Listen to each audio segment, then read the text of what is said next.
What's going on, everybody? This is JohnJake Baseball on the mic here, coming at you with some USBL All-Star Break action. And we got a good one in store for you guys here today. We're going to take a look at some of your guys' custom prospects. They're coming up through the ranks.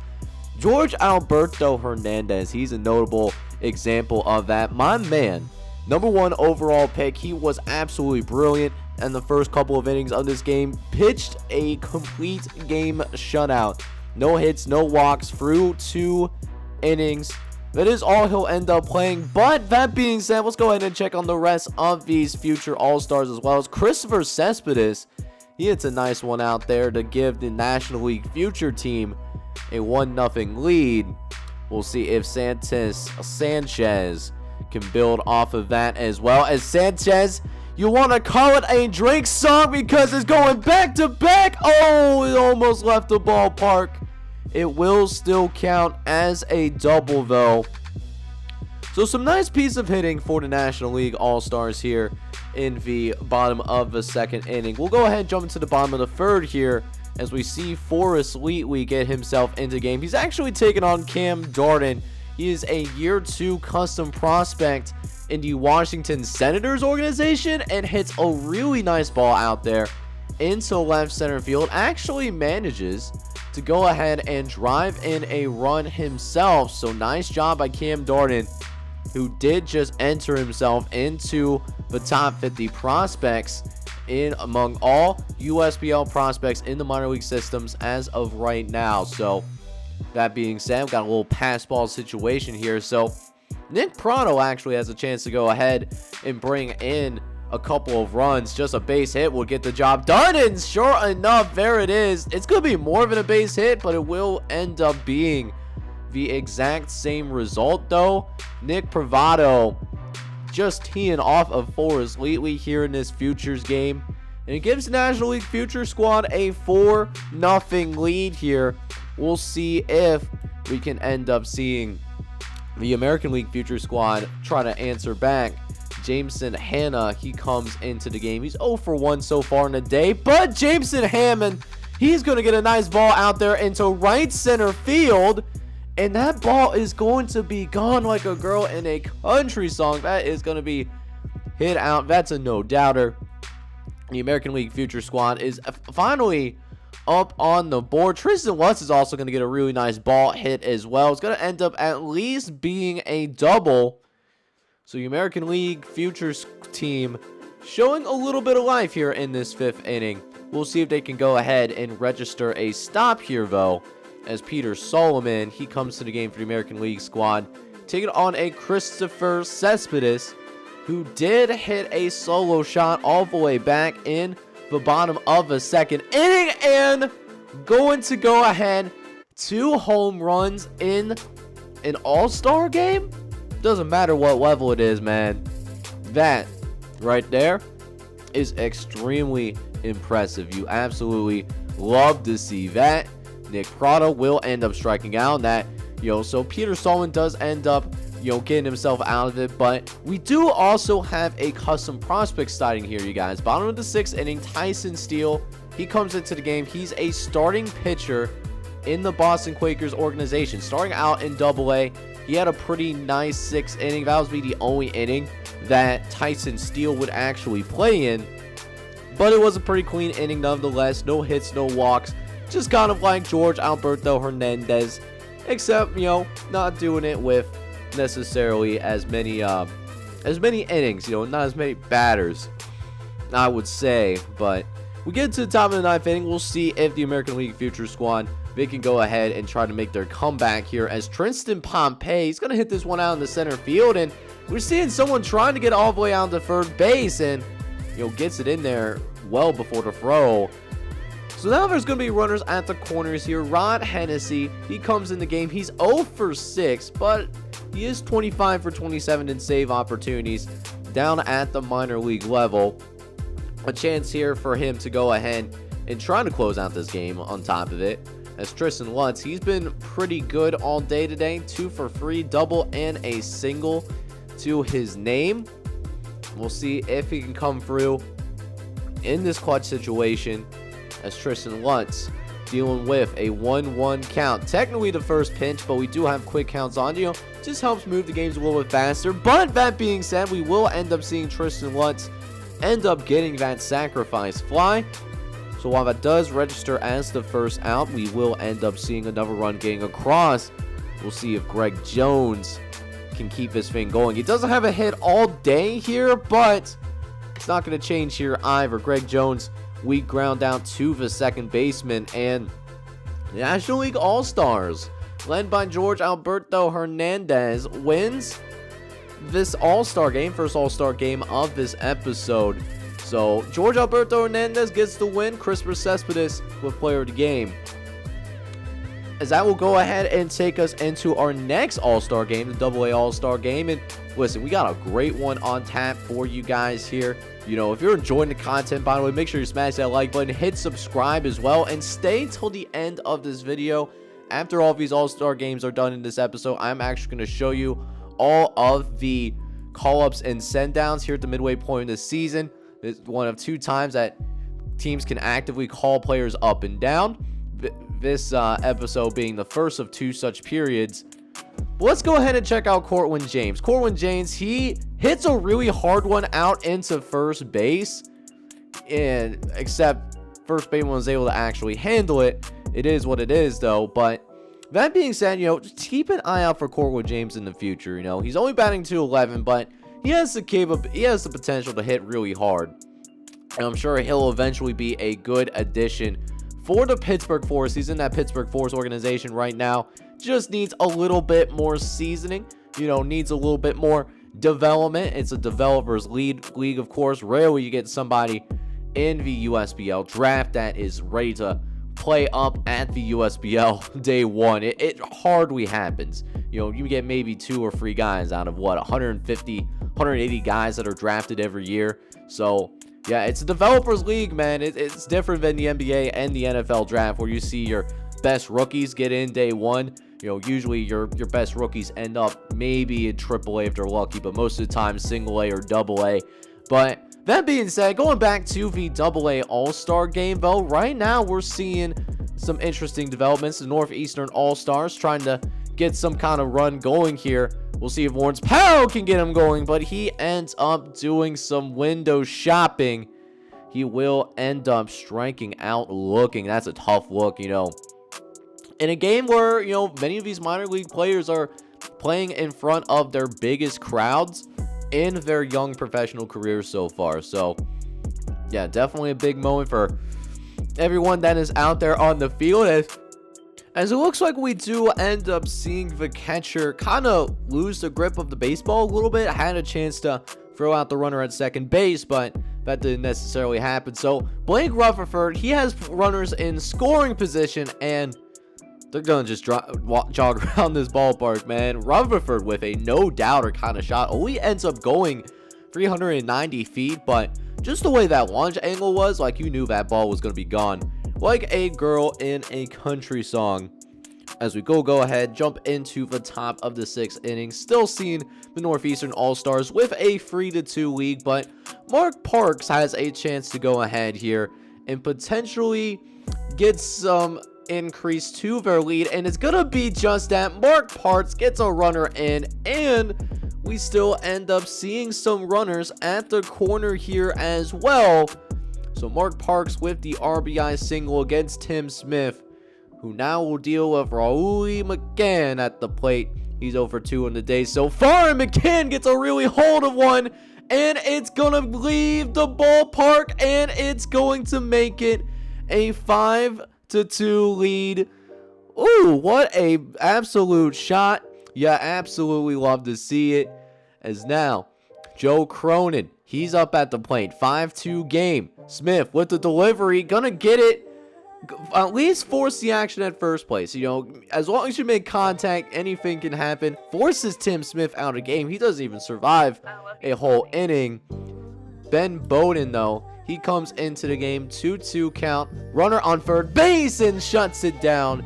But the Northeastern All-Stars, they get a really good inning out there in the top of the 6th. They extend this thing 6-2 lead. And now we'll see if the Southwestern All-Stars can respond here as Hank Morton comes into the game for the Northeast All-Stars. Still had many of the starters on both sides in the game. Here's Gilberto Cano. He hits one that in the right field should have been out, but I don't know if it was just a little too lackadaisical or what was necessarily going on. But instead of it being the first out of the inning, it ends up being a triple. So really good situation for Jordan Brewer. All you gotta do is hit this ball, and that's exactly what he does. And we even have an error. You gotta realize, even though it's the All-Star game, it's still AA kids. These are kids that are not ready for the upper USBL level just yet. As Cortland James, he tries to take a hack at it. He ends up striking out. That will end up being his final at-bat. 1 for 3, though, with a single. That's not too terribly bad. But at the same time here, Southwest All-Stars still find themselves down 6-3 right now. As we see the Northeastern All-Stars, they made quite a few changes all around the field. Looks like most of the bench players are now in the game. We see Quinn Robertson, for example. He's at shortstop. So all of the outfielders and half of the infield substituted, as we do see yet another pitcher. Traditionally, in All-Star game terms, seeing basically a new pitcher every inning. Trey Wingarder in the game and makes my man look absolutely silly, swinging at a pitch that he really should not be swinging at, to be honest with you. But we see yet another pitcher coming to his game, surprisingly. And Reed Cohen comes in. He's 18 for 20. Takes on Kyle Saul, who is going to be pinch hitting here in this situation. Batting pretty well, actually. Batting .265 on the year, 22 RBIs. And he's been really good, and it's going to continue to show in this All-Star game. Don't be shocked if maybe sometime next season you see him a little bit at the USBL level as he gets that RBI double. And the Western All-Stars, man, they are right back into this game. 6-5 lead. As you see, Kyle Saul, he will end up remaining in the game. He will end up playing in center field. And again, also, same thing that the Eastern All-Stars did earlier, basically changing out their entire outfield. And we will end up seeing Carmen Leon in the game. 2-2 record, 9 saves, 15 opportunities, trying to figure out what it means to be an elite closer in professional baseball. Not going to get that chance here, though, as he's in a different role than what he's usually accustomed to in his home organization. Going to be in that setup role. We'll see if he can go ahead, keep it a 6-5 lead. As now we'll see Rob Snyder in the game here. Full count, 2 outs here in the top of the 8th, and that's hit down the left field, and it's gonna end up dropping, and that will, at the very least, end up becoming a double. And so the Northeastern All-Stars, they do end up getting an insurance run. But they still have one more chance to add some more runs into this game as well. We jump to the top of the 9th inning. More substitutions for the Western All-Stars. This time seeing roughly 3 to 4 substitutions if you want to include the pitcher. Pitcher being Eric Ramirez, who I believe is one of the top prospects in the USBL. I can't remember off the top of my head, but yeah. These prospect All-Star games really tested me in terms of, where some of these prospects are. In terms of where their home organization is. I know the custom prospects, I know where you guys are, and which, by the way, you guys still have time if you want to if you want a prospect for season number 3, you can always drop that in comments for this video, or if you want to check out the year 2 USBL draft video, you could drop a comment there as well. But yeah, if you still want to have a prospect, you still have plenty of time, as the Northeastern All-Stars will come out on top. They will win this one by a final score of 8-5. Pretty entertaining baseball game overall. You like to see that in an All-Star game. Nice win for the Northeast All-Stars. So up next, we have ourselves the Home Run Derby, and we got some good players in here. Cody Bellinger, Max Muncy, Mike Trout, got Nick Castellanos, and we can't also forget the defending Home Run Derby champion from season number 1. We got Paul Goldschmidt. So should be a great little matchup here for us as we go ahead, check out the guys that are going to be participating in the year number 2 Home Run Derby. And we start with our first matchup. Yordan Alvarez, representing the Indianapolis Indians, came over from the New Orleans Kings. He's been really good. 305, 23 homers, 60 ribbies. He is the 8th seed and will be challenging Cody Bellinger. And how about this shot to get himself going? A 445 footer to get him going here. He's off to a really nice start here early on. 447 for not Cody Bellinger, but Yordan Alvarez as well to go with it, as that also will end up being hit all the way out for 450 feet as well. So Yordan Alvarez, he is a guy that is certainly feeling himself. He's on a hot streak for sure. As we go ahead, jump into bonus time right now, and Alvarez has been killing the game. 16 home runs and counting. Still has a little bit of time left here. Maybe can get one more ball in after this, depending on when this ball officially lands. And 412 feet is his final home run. So 17 home runs for Yordan Alvarez. That's a really good one. We'll see if Cody Bellinger can top that now. He already has 31 home runs in this season. And we're on a little bit of a milestone watch for Cody Bellinger. He is only 6 home runs away from getting that 200 home run milestone. We'll see if he does end up getting there. But at the same time, he does have his Las Vegas Lions Wizards in a really good position right now. You know, Las Vegas was not a team that finished above 500 last year, but they are certainly a team that is extremely competitive. They are deep in that wild card hunt. You know, they're really shaking it with San Antonio, with Chicago. You know, Pittsburgh's up there as well. But yeah, that being said, Cody Bellinger actually does reach Yordan Alvarez's total and will end up getting himself into the semifinals. A really good 1 versus 8 matchup. You know, Cody Bellinger really had to work for it, and so Cody Bellinger will be going on to the next round. We'll go ahead and check in on who we have on tap next. We have actually one of 2 San Francisco Seal players in the home run derby. He's going to be chilling at the 5 seed. We'll be taking on Mike Trout, but Castellanos has kind of struggled a little bit. Only has 8 home runs to date. Only one more. One that is more than 440 feet. If this one is not 440 or more, he's done. So Nick Castellanos, not going to lie, kind of struggled a little bit underwhelming, but I mean, this is all for fun, you know, it's just all to have a good time. But should be a pretty straightforward attempt for Mike Trout to get himself into the second round. Is Mike Trout one of the more decorated players on the USBL right now? 364 career home runs that he currently has. So we'll go ahead and get his first round appearance started. Mike Trout not really wasting any time. He hits his first one 480 feet. That thing literally leaves the ballpark. It's a little bit harder to do in Los Angeles versus what they were doing over in Denver last year. The Denver Bald Eagles did host the Season 1 All-Star Game. Season 2, of course, going to the Los Angeles Saints. But that being said, though, Mike Trout has almost already timed this thing up, and he's not even halfway through his round yet, technically. One more, and he can stop and get himself moved on to the second round, as we'll see if his ball ends up being fair, and it ends up just narrowly staying fair. So he ends up being in the second round.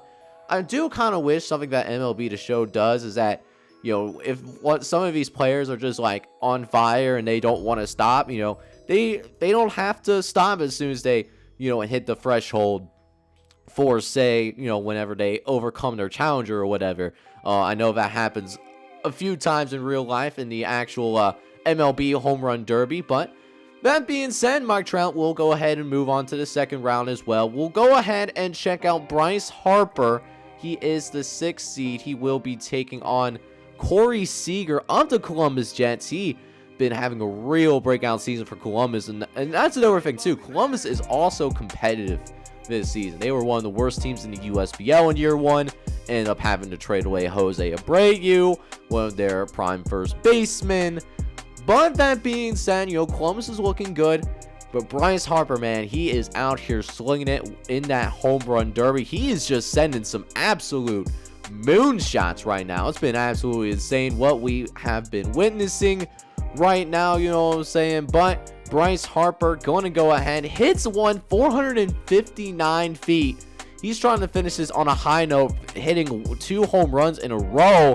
We'll see if he can make it 3 in a row. And Bryce Harper, man, 17 home runs for his first round.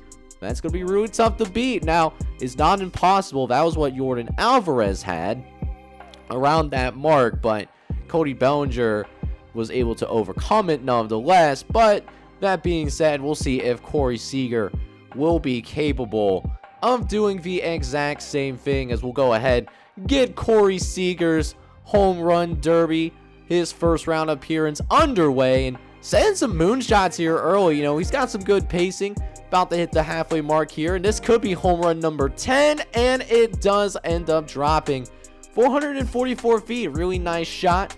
So Corey Seager hit the halfway mark, and he's more of a halfway bit there. Plus, he does have that 30-second bonus if if he really needs it, but I don't know if he needs it, to be honest. He's going to tie it here with about 10 seconds left.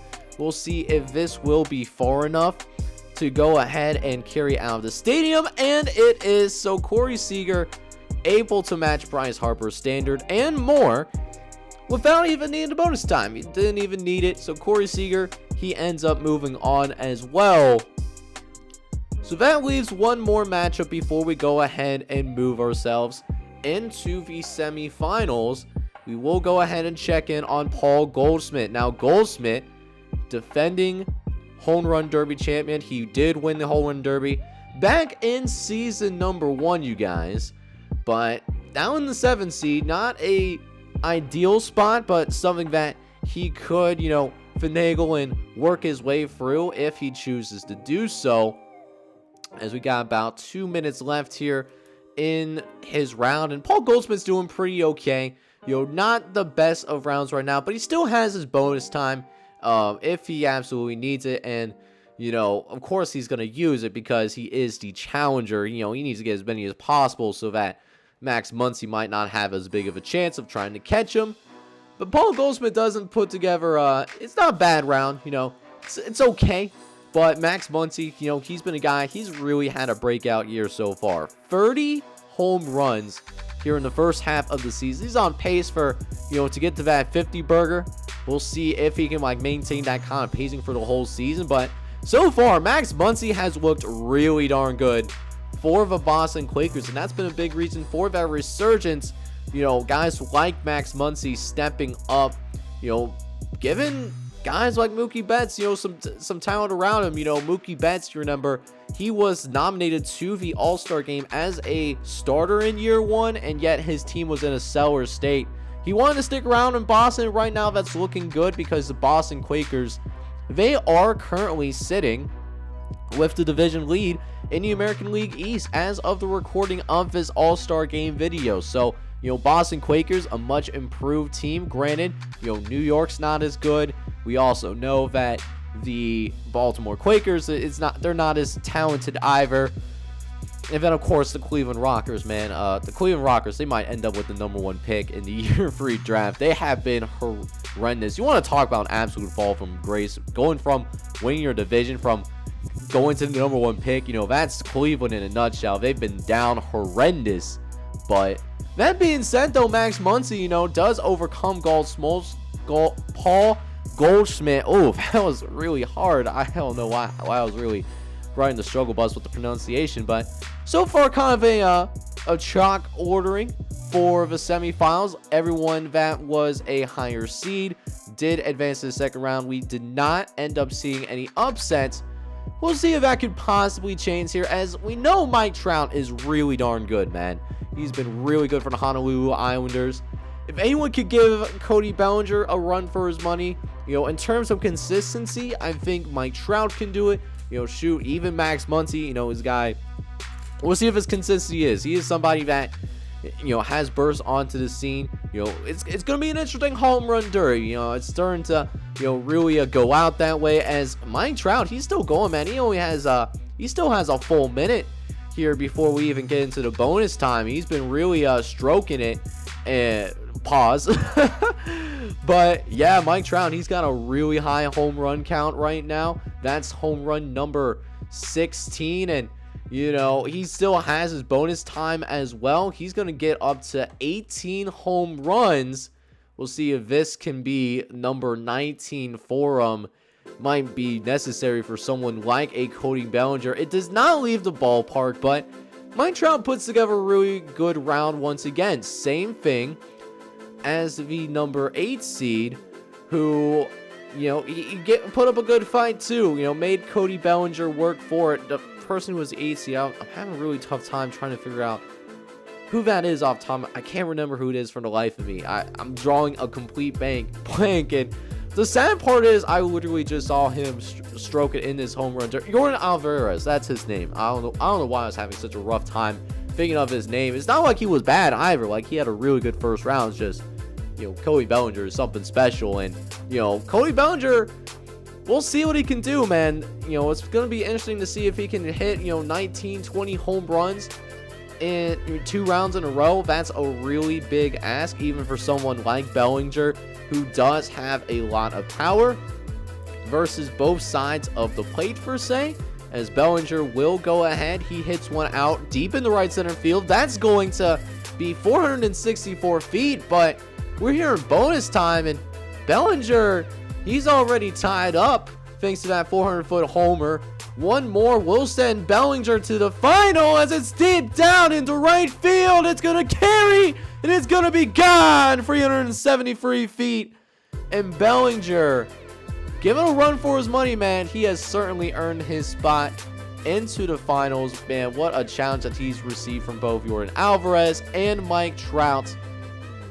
So let's go ahead and see who will be going up against him in the finals. We got Corey Seager, and then we do also have Max Muncy. Now, for both of them, it will be a somewhat tough situation for sure, because whoever wins this, they'll have to go bat up again because the lower seed does go first. But Corey Seager, you know, he hits a ton of home runs, but he doesn't hit enough 440 footers in order to warrant that bonus time. It's still a really good round, but felt like it could have been more. We'll see if it does end up biting Corey Seager in the butt or not, as we go ahead and see Max Muncy get himself to work. And right now, setting a pretty good pace. Only a minute in, already has 5 home runs. Well, make it 6, as that's a 447 footer. And Max Muncy does also end up getting the bonus time as well. So Max Muncy has the bonus time in his back pocket. Corey Seager didn't. Is that last 30 seconds? I know it's not a lot of time, but does that become the ultimate difference? As Muncy does end up hitting yet another 440 footer. This one out into right field is going to carry out a ballpark, and it is gone 440 feet. So now 19-12, Muncy needing 8 more home runs. It's an ask for sure, but you know, it's definitely possible. You know, he's pacing himself pretty well. You know, he's not like trying to swing it out of the ballpark or anything like that. I've always getting some really good hits on this baseball. A lot of home runs that are 440 or more. As this one will actually tie it up, and it actually does do so.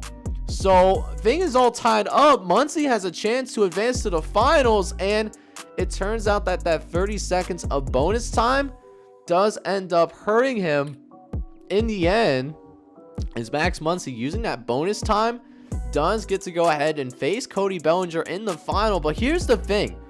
My man just finished batting here in the semifinals, and because he was the lower seed, he doesn't even get much of a break, you know, maybe between commercials and whatnot, but he has to go back to the plate once again. So definitely some adversity here in this home run derby for Max Muncy. I know it is just a game after all, but hey, Muncy's handling it pretty well, all things considered. You know, this last home run here, as we get to the end of regular time, gets to 16 home runs.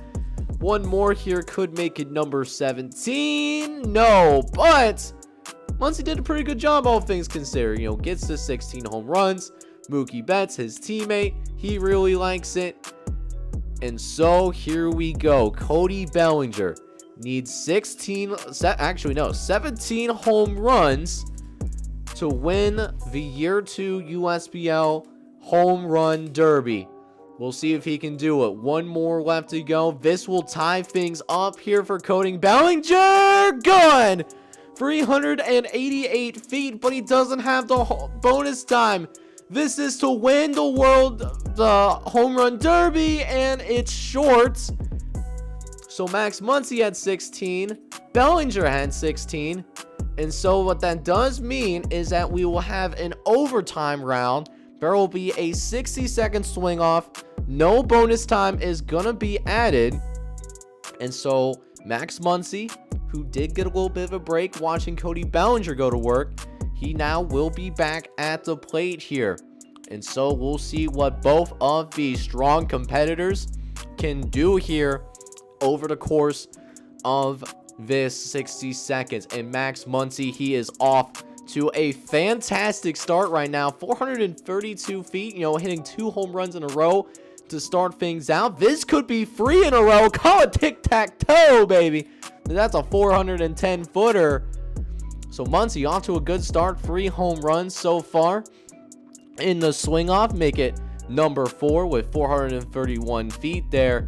As Muncy might have a couple more swings left in him, depending on whether or not this leaves the ballpark in time. He does. They're able to get one more pitch off.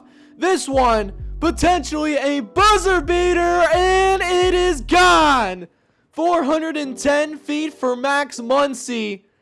And so 6 home runs for him. Going to be a challenge for Cody Bellinger. We'll see if he can go ahead and rise up to the occasion as Bellinger hits one out into right center field. Finally gets himself on the board after 20 seconds. So definitely lagging behind a little bit. You got to go on a hot streak. You got to do it now. You need 4 more to tie thanks to that one, and 5 more if you want to win this home run derby outright. But it just seems like one of those things where Cody Bellinger just is starting to run out of gas here a little bit, trying to go on a late run, but it's becoming pretty clear that there just simply is not enough time left on the clock. So Max Muncy ends up pulling the upset on Cody Bellinger. So the Boston Quaker, Muncy, the number 2 seed, ends up winning this year's USBL Home Run Derby. Congratulations to him. What an exciting home run derby here. So with that being said, we got some NL All-Stars. We got the futures. We got some minor league action, home run derby. Now we get into the big game, the actual All-Star game. Check out the San Francisco Seals. They got 4 starters in this All-Star game. Oh my goodness gracious. So good job for them, as we'll go ahead and get to work here. Let's go right from the top, man. Top of the first inning, Jose Ramirez representing for the San Antonio Outlaws. Great season so far, by the way, batting .334. And how about this in the top of the first inning? This one is gone like a girl in a country song. Home run for Jose Ramirez, and it's a 1-0 affair. Corey Seager, who did just participate in the home run derby, he also got invited to be an All-Star game starter. Up 1-0 early as we go ahead, and it does remain a 1-0 game. Walker Buehler, he's going to come in for the National League squad, representing for the I believe it's the Louisville Colonials that Walker Buehler is pitching for. But if I'm wrong with any of the teams, if where your custom prospects currently are, you're more than welcome to let me know down in the comments, right? Because I'm managing 30 teams. I'm probably not going to get like every single player right. But William Jimenez, I know for sure, Honolulu Islander, he gets struck out by Walker Buehler. Kind of be made look silly, but the American League All-Stars, they do jump out to a 2-0 lead as we see a new pitcher for the National League squad. We got Max Fried, who is representing the Philadelphia Patriots, facing up against Matt Chapman, also a Honolulu Islander. And he puts that one on a little bit of an island, no pun intended there. Gets all the way out to the left field wall. And Matt Chapman here in this All-Star game hits a double as he brings in fellow Honolulu teammate Mike Trout.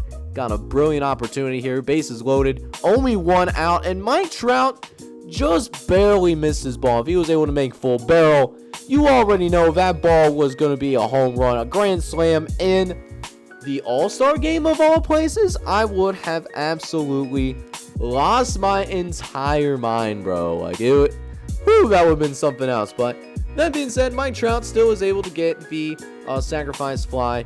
As we go ahead, jump into the bottom of the ninth, actually, you see a couple of substitutions. Danny Henderson, notably, is out there. You know, he's representing for the Baltimore Stone Crabs coming off the bench. It's a 3-0 affair right now, but Josh Donaldson, is he going to win the game for the National League All-Star team? He does! Oh my, Josh Donaldson! How about this for some All-Star game action? A grand slam walk-off in the All-Star game. You literally could not make this up. I could have handed you a script, and you would have told me it would have been too unbelievable. And Josh Donaldson wins it for the National League, and that has some implications. That means the National League, whoever represents in the World Series, will have home field advantage. That's crucial. So you love to see these All-Star games actually mean something. We do have one more All-Star game left to cover. For some reason, the AAA All-Star game is slated after the actual All-Star game. You would think they would kind of like put it before like the actual All-Star game, you know. That's just what I would have done personally, but I'm not the guy that puts the schedule together, man. I'm just your local favorite commentary for the JohnJake Baseball channel. But that being said, we'll go ahead and jump into the top of the third inning, checking out the AAA West squad, and they will end up striking first in this ball game after a few innings of action for sure. Got some runners on the corner too, so AAA squad could certainly get a little bit more than just one run on the board. We'll see if Gustavo Severino can make something shake here, as this is actually the only minor league all-star game that does not have any of your guys' custom prospects yet. You know, either they made it too quickly up to the show for the USBL, and I'll show some of those notable call-ups and send-downs after this all-star game, of course. You know, like I promised at the beginning of the episode, I hope you have stuck around, of course, and I'm also gonna have timestamps for you guys as well. You know, I know this episode gonna be a little bit longer because not only are we covering the all-star festivities, but also everyone who sends somebody up and sends somebody down. So I'll make sure to go ahead and have some timestamps for you guys so you can jump around to your leisure. If you want to check out certain all-star game festivities, you know, you could certainly do that. You know, that's just how I am. I got your back, my guy. I got your back. And so does the AAA West squad. They're up 3-0 already here in the top of the fifth inning, and Gustavo Severino also has a chance to get some more people on base. He will end up sacrifice flying himself, but this throw right here should bring in a run, and it ends up doing just that as well. So AAA All-Star team, they do end up jumping to a 4-0 lead, as now Charlie Atkin comes up to the plate here. He's got a runner on second base. We'll see if he can go ahead and bring Bryce Johnson home. He's currently chilling at second right now, as that's going to be hit out into the outfield. This could end up bringing in yet another run, depending on how this throw is, and it just barely does not make it in time. Catcher doesn't even have the time to apply the tag. So the AAA West team, they do jump out to a 5-0 lead. It does eventually end, but we'll see if the AAA East team can get themselves on the board. They have not scored over the course of this entire game so far. We'll see if that continues under the pitching tutelage of Julio Teheran, who is chilling at the AAA level right now. Good season, by the way. It'll be interesting to see when he does end up getting called up for the USBL show.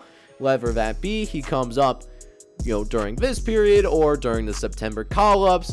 We'll have to, I'm really interested to see how that ends up shaking out, as we do end up seeing the AAA East squad finally get a run of cross. So good thing to know, they at least will not be shut out in the All-Star game. That would be slightly embarrassing, even though it doesn't really lead to much of anything. Not as much. There's still implications, like for their respective championship games. But that being said, as well, at the same time, it's not as bad if they say don't make it, right, or if they don't win this game. Because many of them, they're not worried about whether their team wins AA championship, right, or the AAA championship. They're trying to make it up to the show so they can get that bag. You know what I'm saying? Like that's what I'd be worried about as well. I'm trying to make it up to the league. You know what I'm saying? I didn't join the AA league. I joined the USBL league. But right now, AAA West is handling it pretty well. They're up 6-1 here. Still got some runners on the corner as well. So for Mondo Gillian, we'll see if he can bring somebody home, and that actually does look deep enough.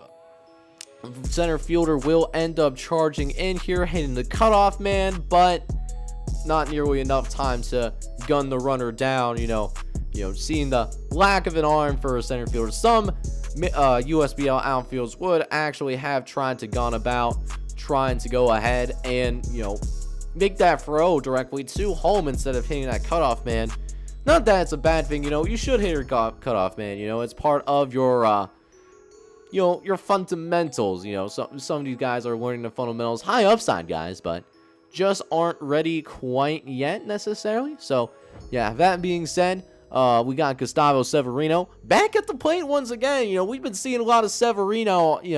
He might be named All-Star Game MVP in this AAA game because Severino's been all over the field. He's been making some plays at the plate, and that's going to be free for him. This time being a double. And the AAA West team, they are just absolutely blowing the doors off of Ben Brucewell and the East squad. So, that being said, Thomas Burrows, he's going to come in now. Really good season, by the way. 10-1, 1.42 ERA. You'll love to see that in AAA. We'll see if he can close his door here on Charlie Aitken. As that ball is in the right field. It's a little bit of a chase, but it will end up remaining in the ballpark, however, but it's too little too late, though, as the AAA West team does end up defeating the AAA East team by a final score of 9-1.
I love you, Poppy.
I love you, Poppy.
got it bumping.